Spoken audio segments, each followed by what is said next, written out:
Қордай аудандық орталық кітапханасының коверкинг орталығында қазақ музыка өнерінің көрнекті өкілі, сазгер әрі жазушы Илья Жақановтың 90 жылдық мерейтойына арналған әдеби сазды кеш өтті. Ғұмырнама атты кеш барысында қаламгердің өмір жолы мен шығармашылығын кеңінен насихатталды. Жиын үстінде оның жүрекке жеткен әндері орындалып, өнер иесінің ғибратты ғұмыры мен шығармашылық еңбегі туралы тағылымды деректер айтылды. Илья Жақанов қазақ мәдениетінің алтын қорына енген туындыларымен ел есінде қалған тұлға. Оның шығармалары ұлттық руханияттың құнды қазынасы ретінде бағаланды.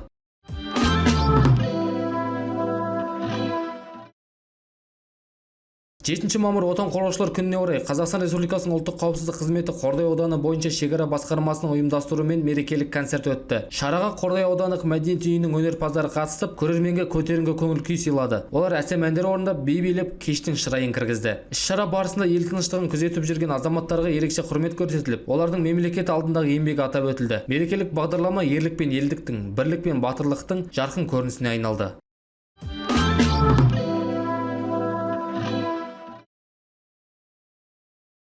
Астанада Қазақстан мұсылмандар діни басқармасының бастамасымен ислам тарихы мұражайы ашылды. Жаңа музей Қазақстан мұсылмандар діни басқармасының ғимаратының ішінде орналасқан. Мұнда ислам тарихына қатысты сирек қолжазбалар мен құнды жәдігерлер қойылып, келушілерге рухани тарихи танымды кеңейтуге мүмкіндік беріліп отыр. Ашылу рәсіміне Қазақстан мұсылмандар діни басқармасының төрағасы бас муфти Наурызбай Қажы Тағанұлы, парламент депутаттары мен зиялы қауым өкілдері қатысты. Мұражайдың негізгі мақсаты қазақ даласындағы ислам тарихын жүйелі түрде таныстырып, діни рухани мұраны насихаттау. Жаңа мәдени танымдық орталық ел руханиятына қызмет ететін маңызды алаңдардың біріне айналмақ.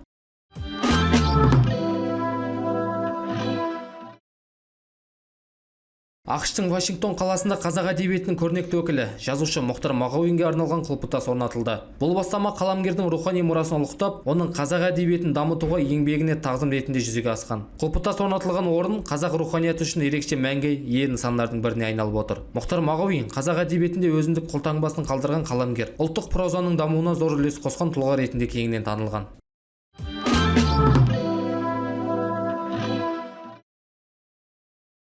Жамбыл облысы әкімдігінің мәдениет және тілдерді дамыту басқармасының бастамасымен Жамбыл ауданында тіл достықтың дәнекері атты тіл фестивалі ұйымдастырылды. Шараның басты мақсаты қазақ тілінің мемлекеттік тіл ретінде мәртебесін нығайтып, оның қоғамдағы қолдану аясын кеңейту және тілдік бірлікті күшейту. Фестивальдің ашылуына 100 баланың қатысуымен Қара жорға биі орындалды. Сондай-ақ мемлекеттік тіл менің тілім атты бейнеролик көрсетіліп, өңірдегі тіл саясатын дамыту бағытында атқарылып жатқан жұмыстар таныстырылды. Атап айтқанда, көрнекті ақпараттардың тіл заңнамасына сәйкестігі, жарнамалардағы талаптардың сақталуы, ономастикалық бағыттағы өзгерістер сынды мәселелер қамтылды. Шараға Жамбыл облысы әкімдігінің мәдениет және тілдерді дамыту басқармасының басшысы Ерлан Жүнісбай арнайы қатысып, құттықтау сөз сөйледі. Бағдарлама аясында тақырыптық көрме ұйымдастырылып, Ахмет Байтұрсынұлына арналған сахналық қойылым көрермен назарына ұсынылды. Сонымен бірге тіл саясатын дамытуға үлкен үлес қосқан бірқатар азаматтар марапатталды. Фестиваль концерттік бағдарламаға ұласып, көпшілікке ерекше рухани әсер сыйлады. Ұйымдастырушылардың айтуынша, бұл жоба алдағы уақытта облыстың барлық аудандарында көшпелі форматта жалғасып, кең ауқымда өткізіледі.